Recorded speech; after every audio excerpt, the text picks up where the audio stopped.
Selamat sore pemirsa, apa kabar Anda? Hari ini kita kembali berjumpa dalam program TVR 17 bersama saya Dadi Ramadan. Tepat pukul 17 waktu Indonesia Barat, kami hadirkan kepada Anda sejumlah informasi paling baru dan menarik seputar kinerja dan kegiatan DPR RI yang telah disajikan oleh redaksi TVR Parlemen.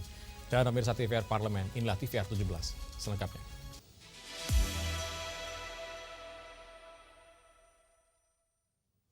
Komisi 10 DPR RI menilai geografi perlu kembali ditetapkan sebagai mata pelajaran wajib sebab Indonesia membutuhkan generasi yang memiliki pemahaman geografi sejak dini. Dalam kurikulum Merdeka, geografi tidak lagi menjadi mata pelajaran wajib, melainkan sebagai mata pelajaran pilihan. Komisi 10 DPR RI menilai kondisi ini membatasi pemahaman generasi muda terhadap karakteristik wilayah, potensi alam, serta resiko bencana. Anggota Komisi 10 DPR RI, Juliat Mono menilai, sebagai negara kepulauan, Indonesia membutuhkan generasi yang memiliki pemahaman geografi sejak dini. Menurutnya, geografi perlu kembali ditetapkan sebagai mata pelajaran wajib dan berdiri sendiri dalam struktur kurikulum nasional. Juliat Mono menyebut, kurangnya pemahaman geografi dapat berdampak pada kebijakan yang tidak selaras dengan kondisi lingkungan dan sosial. Karena itu, Komisi 10 DPR RI akan memasukkan penguatan mata pelajaran geografi dalam rancangan Undang-Undang Sistem Pendidikan Nasional.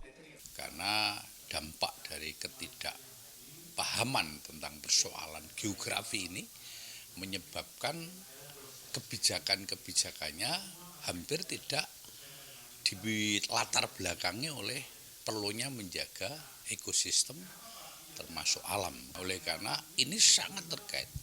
Multidimensi keilmuan itu menyentuh semuanya. Dan itu bisa diterjemahkan dengan ilmu geografi modern ke depan. Komisi 10 DPR RI berharap penguatan geografi dalam kurikulum dapat membangun pemahaman siswa terhadap kondisi wilayah Indonesia, sehingga kedepannya mampu melahirkan kebijakan yang lebih berkelanjutan dan berpijak pada kondisi lingkungan. Fajar Ilhami dan Nur Fuad, TVR Parlemen melaporkan. Menyikapi penutupan akses alun-alun Kota Tegal dan ketidakpastian hukum akibat status lahan petani sawit di Riau, Badan Aspirasi Masyarakat DPR RI akan menindaklanjuti kedua persoalan tersebut untuk mencari solusi yang adil bagi masyarakat. Penutupan akses alun-alun Kota Tegal disorot setelah disebut menghambat akses darurat hingga menelan korban jiwa. Sementara itu, petani sawit di Riau menghadapi ketidakpastian hukum akibat status lahan. Menyikapi hal tersebut, BAM DPR RI mendorong penyelesaian dan akan menindaklanjuti kedua persoalan tersebut untuk mencari solusi yang adil bagi masyarakat. Anggota BAM DPR RI, Haris Tureno menyampaikan keluhan warga Kota Tegal terkait penutupan akses di kawasan alun-alun, terutama saat Car Free Night dan kegiatan tertentu. Kebijakan ini dinilai tidak hanya menurunkan pendapatan pelaku UMKM, tetapi juga membatasi akses warga.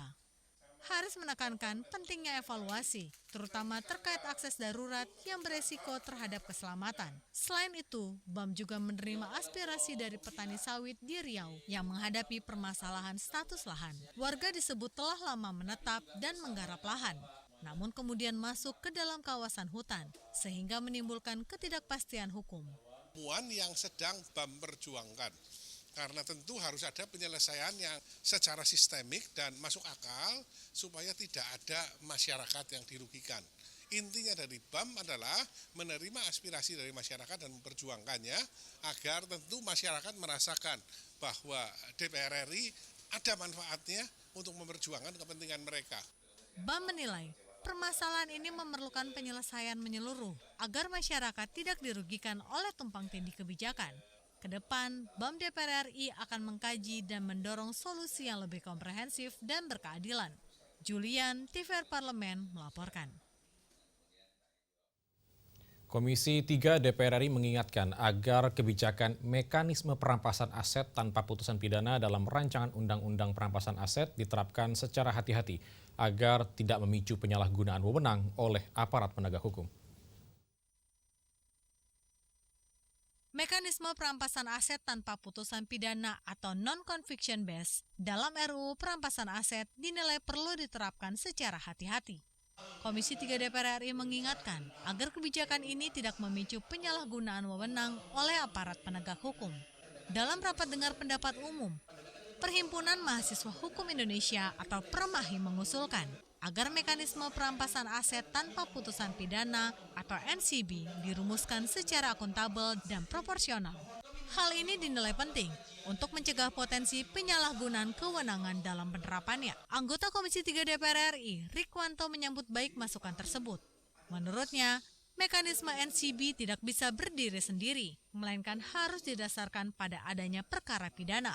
Langkah ini dinilai penting untuk menjaga hak asasi manusia serta menegakkan asas praduga tak bersalah. NCB itu pada waktu sidang pengadilan sedang berlangsung prosesnya, nah itu ada tersangkanya atau terdakwanya meninggal dunia. Kemudian terdakwanya itu melarikan diri, nggak jelas alamatnya. Kemudian terdakwanya itu sakit permanen, nggak bisa dihadirkan. Nah, berdasarkan bukti-bukti di pengadilan atau proses pengadilan, itu patut diduga harta-harta, aset-aset yang dimiliki oleh seseorang sedang sebagai terdakwa itu ada kaitan jelas dengan tindak pidana yang dituduhkan, diverifikasi, dan memang ada kaitan. Nah, kemudian dibawa ke hakim untuk minta penetapan, untuk dilakukan penyitaan tanpa menunggu putusan pengadilan. Adila dan Gunarso, TVR Parlemen melaporkan.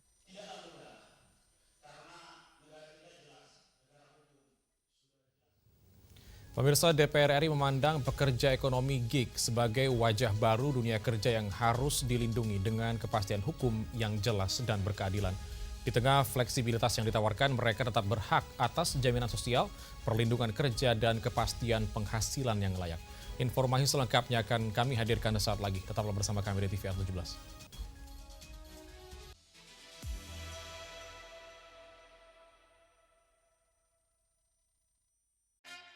Yuk kita kenalan dengan anggota DPR RI periode tahun ini. Dari depan kursi. Di balik kursi. Gini, di balik kursi. Aku ingin menjadi sesuatu yang mungkin bisa kau rindu. Acap kahiji, rukun sakabena, gitulah pokok nama. Semakin penasaran kan bagaimana kiprah karir politiknya?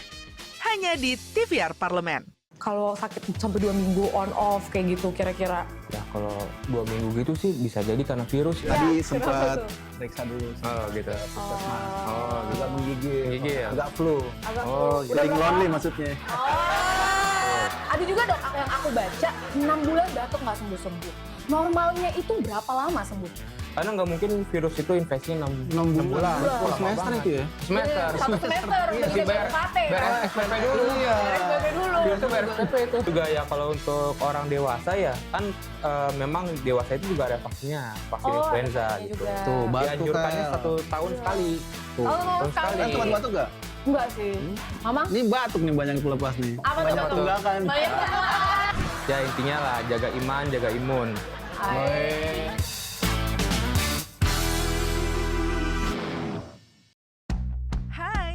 sekarang kamu bisa menyaksikan program-program TVR Parlemen di First Media, channel 18 ya.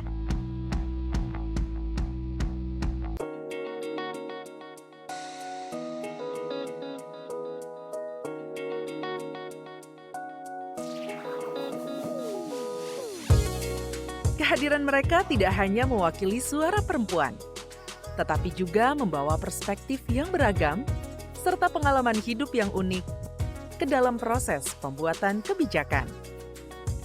Saksikan Perempuan Parlemen hanya di TVR Parlemen.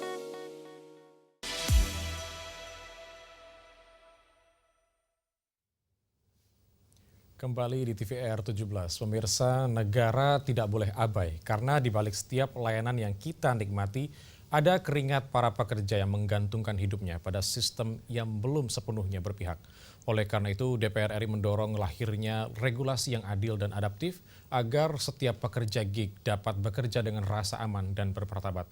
Dan mari kita simak liputan mendalam yang telah dikemas oleh tim redaksi TVR Parlemen dalam segmen Lensa Parlemen berikut ini.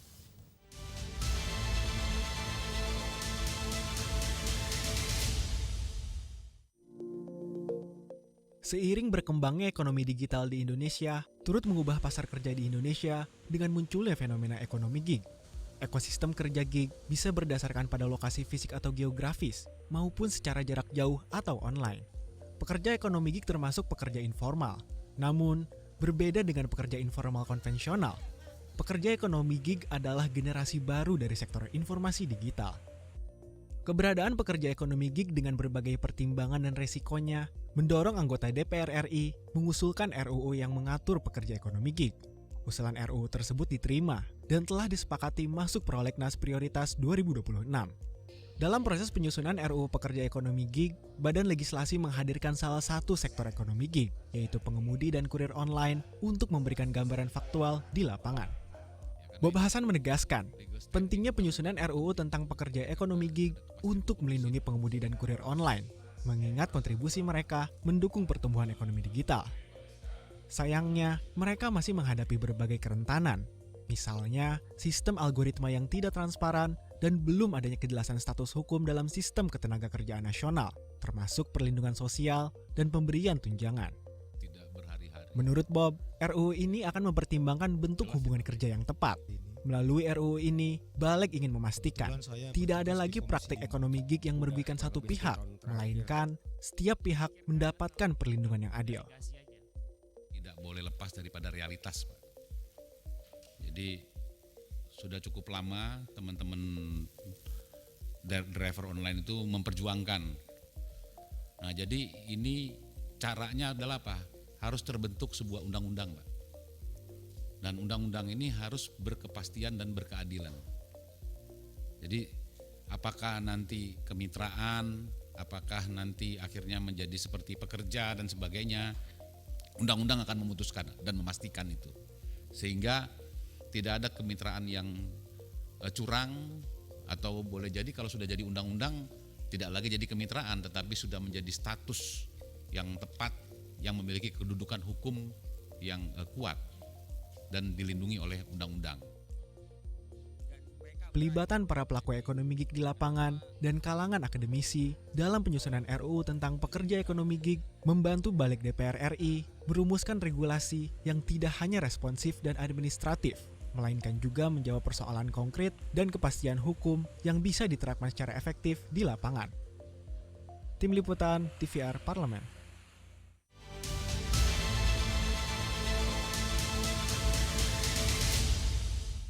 Di tengah eskalasi konflik global yang berpotensi mengganggu rantai pasok pangan dunia, Komisi 4 DPR RI memastikan ketersediaan pangan nasional tetap aman.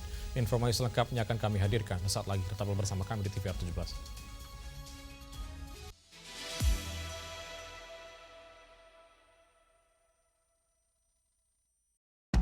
Hai, sekarang kamu bisa menyaksikan program-program TVR Parlemen di First Media, channel 18 ya. Kalau sakit sampai 2 minggu on off kayak gitu kira-kira? Ya kalau 2 minggu gitu sih bisa jadi karena virus. Ya, Tadi sempat periksa dulu. Oh gitu. Oh, juga menggigil. Gigil ya? Agak flu. Oh, Sering lonely maksudnya. Ada juga dok yang aku baca 6 bulan batuk nggak sembuh-sembuh. Normalnya itu berapa lama sembuh? Karena nggak mungkin virus itu infeksinya 6 bulan. Oh, semester itu ya? Semester. Satu semester udah bisa bayar SPP dulu. Bayar SPP dulu. Biasa bayar SPP itu. Juga ya kalau untuk orang dewasa ya kan memang dewasa itu juga ada vaksinnya, vaksin influenza gitu. Tuh, batuk Dianjurkannya kayak. 1 tahun sekali. Oh, sekali. Kan tempat batuk nggak? Enggak sih. Mama? Ini batuk nih banyak yang lepas nih. Apa tuh? Banyak tunggakan. Ya intinya lah jaga iman, jaga imun.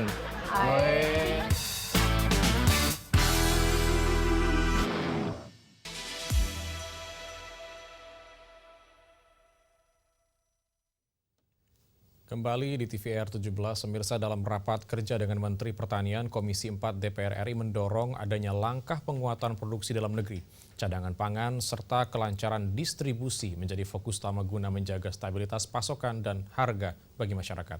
Dan untuk selengkapnya berikut laporan rekan kami Rahel Silalahi dari Gedung DPR RI Senayan, Jakarta.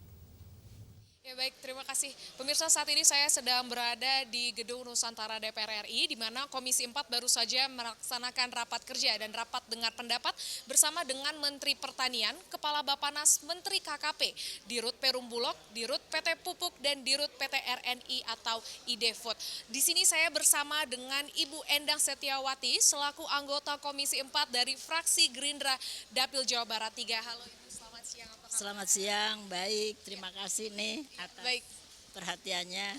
Jadi saya sangat terkesan sekali dengan hasil kesimpulan dari rapat intern dari Kementerian Pertanian, Kementerian KKP, kemudian Dirut Bulog, Pupuk, dan IDFood. Saya sangat terkesan karena jalan keluar dari masing-masing kementerian itu bagus sekali, bahwa kedaulatan pangan kita ini harus dipertahankan dengan berbagai skenario. Nah, yang saya tekankan di sektor pertanian, karena kebetulan saya pensiunan dari Kementerian Pertanian, sangat appreciate terhadap kiprahnya Pak Menteri, di mana IP 300 bisa dikembangkan. Namun saya berharap juga dengan varietas yang terbaru menghadapi perbaikan iklim. Kenapa demikian? Karena sebetulnya biasanya Badan Litbang Pertanian kita yang sekarang jadi BRMP itu banyak sekali peneliti-penelitinya yang menemukan varietas-varietas baru yang bisa diadaptasikan kepada perubahan iklim. Nah, disinilah letak dari alih teknologi kita yang sangat penting untuk bisa mempertahankan kedaulatan pangan. Demikian juga di sektor perikanan, terutama perikanan darat. Karena banyak sekali sebetulnya ikan-ikan kita ini yang bisa meningkatkan kesejahteraan nelayan ataupun petambak ikan yang ada di darat, dan hasilnya bisa meningkatkan, selain meningkatkan kesejahteraan petambaknya, juga meningkatkan generasi penerus kita, diantaranya gizi makanan kita. Nah, kemudian berikutnya saya apresiasi juga dengan kehadiran Bulog yang bisa mendukung dan menjemput semua hasil-hasil panen dari petani kita. Cuma saya usul bahwa untuk distribusinya itu kita perlu jalan-jalan irigasi atau jalan usaha tani yang bisa sesuai dengan mesin dan keadaan setempat. Kenapa demikian? Karena kebanyakan jalan-jalan yang rusak dan kecil belum diperbaiki. Nah, ini harus ada koordinasi dengan PU, saya kira. Kemudian berikutnya untuk IDFood dan juga pupuk, kami salut sekali bahwa sudah ada penurunan harga pupuk 20% dan bisa dijangkau petani dengan mudah karena adanya distributor-distributor yang mengakar di daerah pertanian, khususnya dengan adanya Koperasi Merah Putih yang tiap desa ada, yang bisa menjadikan gudang-gudang pupuk untuk terjangkau oleh petani-petani kita. Ini suatu gebrakan dari Presiden kita yang insya Allah bisa dilanjutkan. Untuk itu kalau menurut saya harus ada program-program yang dipertahankan yang baik ini melalui grand strategi, supaya setiap kebijakan yang bagus bisa diteruskan dan kebijakan yang jelek bisa kita perbaiki bersama. Demikian. Baik Ibu, tadi ada yang menarik mengenai grand strategi ya Ibu ya. Apakah grand strategi ini sudah pakem Ibu atau masih melalui proses diskusi terlebih dahulu Ibu dengan Komisi 4 sendiri? Iya, jadi grand strategi ini sebetulnya di Komisi 4 sudah dicetuskan, cuma harus ada peraturan dari pemerintah melalui MPR. Karena dulu kita punya GBHN yang sekarang ini sudah tidak ada lagi, dan kita sedang merintis adanya PPHN. Jadi PPHN ini mudah-mudahan bisa menjadi proteksi dan bisa mendirikan GBHN yang bisa mendirikan grand strategi yang kita harapkan setiap ganti pimpinan tidak ganti policy.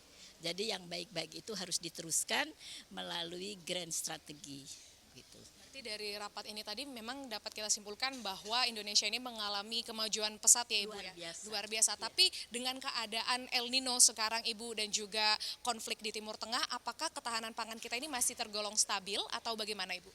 Menurut laporan dari Direktur Pupuk, Dirut Pupuk tidak mempengaruhi. Nah, karena cadangan pupuk di Indonesia sudah dipersiapkan. Nah, kemudian yang kedua, kita pun sekarang ini kan sedang merintis adanya pupuk-pupuk alternatif yang bisa dikembangkan di Indonesia sendiri. Nah, juga menurut saya ini sangat bagus karena banyak sekali ide-ide yang bisa dikembangkan dari hasil-hasil teknologi kita. Baik Ibu, berarti dapat kita simpulkan bahwa dari rapat kerja dan juga rapat dengar pendapat ini, dari Kementerian sendiri dan Komisi 4 sendiri juga telah menyusun suatu rancangan strategi untuk memastikan ketahanan pangan kita meskipun sedang ada force major seperti perang dan juga El Nino itu ya Ibu ya. Oke. Malah kita harapkan tadi ada skenario-skenario khusus yang perlu dikembangkan. Jadi ada skenario satu misalnya apa kekurangan dari kita, kemudian skenario keduanya bisa mensubstitusi kekurangan-kekurangan itu dengan potensi yang ada di Indonesia. Jadi misalnya energi, kita bisa tadi ada energi alternatif yang kemudian bisa dari kelapa sawit, bisa juga dari energi matahari. Nah, ini perlu dikembangkan. Untuk itu kalau menurut saya semua kementerian yang jadi mitra kerja harus mengakomodir hasil-hasil penelitian yang telah kita kembangkan karena inovasi teknologi itu sangat penting. Berikut laporan dari kami pemirsa, kembali ke studio, terima kasih. Dan selanjutnya pemirsa, apa saja yang menjadi sorotan di media online nasional pada hari ini? Saat lagi, tetaplah bersama kami di TVR 17.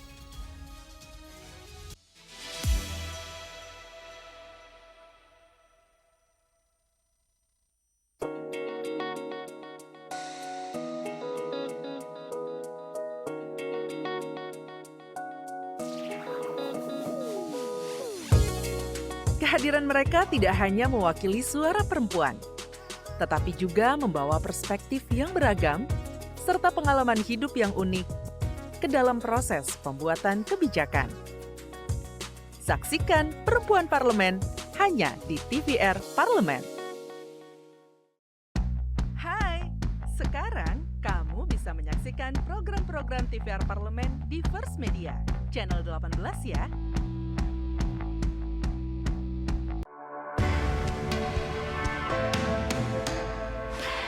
Dari ruang sidang Senayan, Jakarta, menyajikan liputan langsung kinerja DPR RI.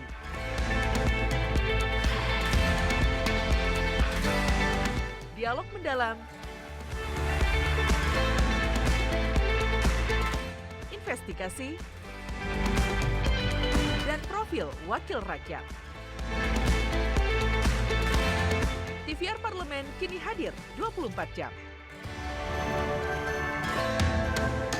Kalau sakit sampai 2 minggu on off kayak gitu kira-kira? Ya kalau 2 minggu gitu sih bisa jadi karena virus. Tadi sempat periksa dulu. Oh gitu. Oh, agak menggigil. Ya? Agak flu. Oh, feeling lonely maksudnya. Ada juga dok yang aku baca 6 bulan batuk nggak sembuh-sembuh. Normalnya itu berapa lama sembuh? Karena nggak mungkin virus itu infeksi 6 bulan. Semester itu ya? Semester. Satu semester udah bisa bayar UKT. Bayar SPP dulu. Iya. SPP dulu. Virus itu bayar SPP itu. Juga ya kalau untuk orang dewasa ya kan memang dewasa itu juga ada vaksinnya, vaksin influenza gitu. Tuh, batuk dianjurkannya kan. 1 tahun sekali.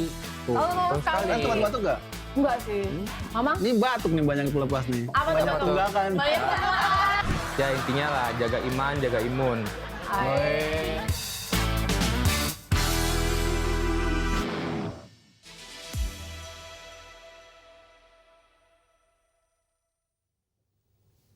Kembali di TVR 17, pemirsa, kali ini kita masuk ke segmen media online nasional dan mari kita simak isu apa saja yang menjadi sorotan media serta tanggapan dari sejumlah anggota Dewan bersama rekan kami, Rini Reski.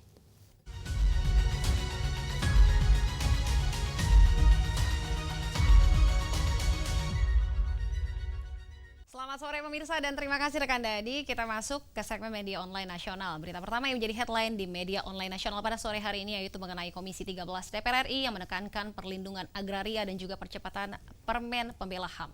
Kita lihat pemirsa di layar kaca. Baik, di sini pemirsa Komisi 13 menegaskan bahwa perlindungan agraria bukan sekedar persoalan tanah, melainkan tentang menjaga keadilan, martabat dan juga hak hidup masyarakat. Di tengah berbagai dinamika konflik lahan yang masih terjadi, negara dituntut hadir secara nyata, memastikan setiap jengkal tanah tidak menjadi sumber ketimpangan, melainkan fondasi kesejahteraan maksud kami sini. Dan juga pemirsa kepastian hukum atas hak agraria harus diperkuat melalui kebijakan yang berpihak pada rakyat, khususnya kelompok rentan yang kerap berada di garis depan konflik. Sejalan dengan itu, di sini Komisi 13 DPR RI juga mendorong percepatan penerbitan peraturan menteri terkait perlindungan pembela HAM sebagai bentuk komitmen negara dalam menjamin ruang aman bagi mereka yang memperjuangkan keadilan. Dan juga para pembela HAM tidak boleh dibiarkan bekerja dalam bayang-bayang ancaman dan juga kriminalisasi. Negara harus memastikan kehadiran regulasi yang tegas, adaptif, dan juga implementatif agar perlindungan tidak berhenti pada wacana, tetapi benar-benar dirasakan oleh para pejuang hak asasi di lapangan. Kita beralih ke berita selanjutnya yang juga menjadi headline di media online nasional pada sore hari ini, yaitu mengenai Boni Triana menegaskan rancangan undang-undang Diknas harus didorong guru sejahtera. Kita lihat kembali di layar kaca. Pemirsa, di sini anggota Komisi 10 DPR RI yaitu Boni Triana menegaskan bahwa pembahasan rancangan undang-undang Diknas harus berangkat dari satu pijakan utama, yaitu kesejahteraan guru sebagai fondasi kemajuan pendidikan nasional. Guru bukan sekedar pengajar di ruang kelas, melainkan penjaga masa depan bangsa yang layak mendapatkan kepastian penghasilan, perlindungan profesi, serta penghargaan yang sepadan. Di sini DPR RI memandang tanpa kesejahteraan yang memadai, sulit menghadirkan sistem pendidikan yang berkualitas dan juga berkeadilan. Lebih lanjut, DPR RI mendorong agar rancangan undang-undang Diknas mampu menghadirkan kebijakan yang konkret dan juga berpihak, mulai dari peningkatan kesejahteraan, kepastian status, hingga penguatan kompetensi guru di seluruh pelosok negeri. Negara harus hadir tidak hanya dalam regulasi, tetapi juga dalam implementasi yang nyata, agar setiap guru dapat mengabdi tanpa rasa khawatir akan masa depan. Di sini, rancangan undang-undang ini diharapkan menjadi tonggak penting dalam mewujudkan pendidikan yang tidak hanya mencerdaskan, tetapi juga memanusiakan para pendidiknya. Baik pemirsa, itu tadi headline di media online nasional pada sore hari ini yang saya sampaikan terkait dengan Komisi 13 DPR RI yang menekankan perlindungan agraria dan juga percepatan Permen Pembela HAM, serta Boni Triana menegaskan rancangan undang-undang Diknas harus mendorong guru sejahtera. Sekian dari saya, Rina Reski, kembali ke rekan Dadi. Terima kasih, selamat sore, sampai jumpa.